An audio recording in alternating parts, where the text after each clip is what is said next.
I open it up to reveal these cutie little critters. There are 3 kangaroos and 3 koalas, all in different poses, so they're quite sweet. So first off, we'll go back and look at the mold. So if you're looking at for this mold to Do you guys ever get stuck in a YouTube rabbit hole of random crafting, and then suddenly you get the idea to try and make stuff? Inside they looked really small, and I wasn't sure quite how they were going to look. And then it also had Yeah. this part that I wasn't sure if it went on this kangaroo or not. But when Anyway, I've been making little cat figures, and I want to do something akin to earthenware clay, and I don't have a kiln, and resin would be way too much for something that big, so I went with plaster. It's still a little bit toxic in the dust stage, and it's not quite as reusable as earthenware clay like this person I've been watching, but it still kind of achieves the same porcelain effect that you would get with plaster, or rather earthenware clay. I do want to start selling the blank lads so that people can paint them on their own, but I'm not quite there yet. And the premium lads, I haven't decided, maybe later. That, and I also don't want YouTube to think that this is a video where I'm selling stuff, because I'm not. This is more of a painting plaster tutorial thingamajig. Now, at the point of casting the 3 I'm going to show off in a minute, I had a cat in mind that I'd casted the day before, so he was all ready to go. But some of these guys were a little messed up, as you can see by the guy without the legs. Luckily, these guys take pretty good to air dry clay. So that lad with the big chunk in his head could be very easily fixed.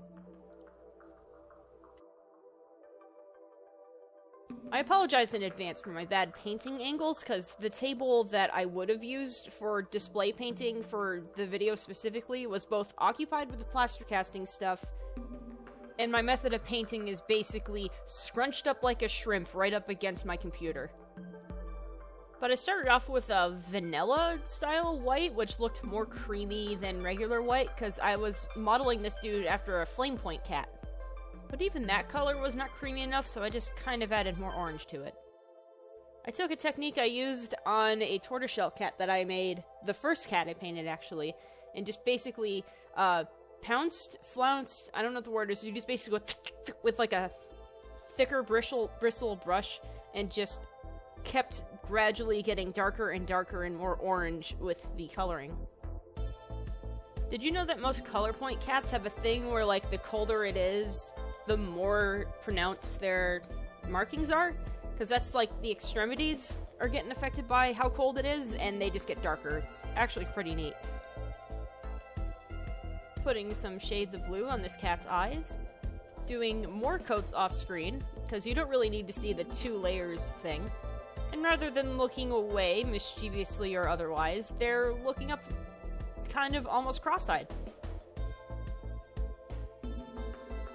I waited a bit on doing the overalls, since that works as a good grip while I'm painting the other parts, and now I can use the fur part to paint the overalls without getting paint all over my hands.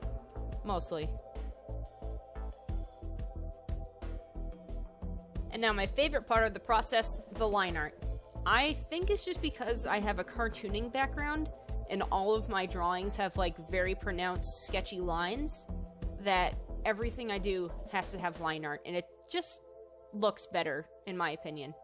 Of course, if anyone does try and paint these in their own way, they can do whatever they want. I personally like lines. And you can't go wrong with catch lights. As you saw in the casting part of this whole process, I also cast little flowers, so I'm not wasting material as I'm casting if I have a little bit too much. So I figured, hey, no, this one would be cute with little flowers in their hair. So I picked around a few flowers that I painted off camera, and eventually went with this purple one. It just fits better, color scheme-wise. I super glued that on off camera. And with a little bit of spray-on Mod Podge. And some glossy Mod Podge to make your eyes just a bit shinier. She's all done and ready to join her siblings over on the shelf. Plaster is relatively easy to work with, but just make sure everything fully dries whenever you go through each layer. And also, don't use brushes that are, like, super scratchy. Like, don't put too much force, because if you do that, it's gonna punch through the plaster. Although that may have been because the first few times I tried to do it, I didn't quite cast the plaster right. There was a little bit too much water. So that could have been why the first few iterations of things that I made were a bit more rough around the edges, a bit more sensitive to the wetness of the paint. And my favorite thing about making these kind of blanks is seeing what other people do with it. Like, I am so invested in seeing what other people make with these things. I mean, yes, making a profit would be good if I do eventually get to selling these things, but I'm more interested in seeing how people interpret, like, different blanks of different sculptures, and my lads are no exception. Like, this cat here that I just did had a bit of a miscast with her ear, but I looked at it and I was like, oh, that's like a trap, neuter, return thing that she has, so, hey, improvising. And I hate to be that person because I see it in literally every YouTube video ever. But if you do like this type of stuff, you know, like, comment.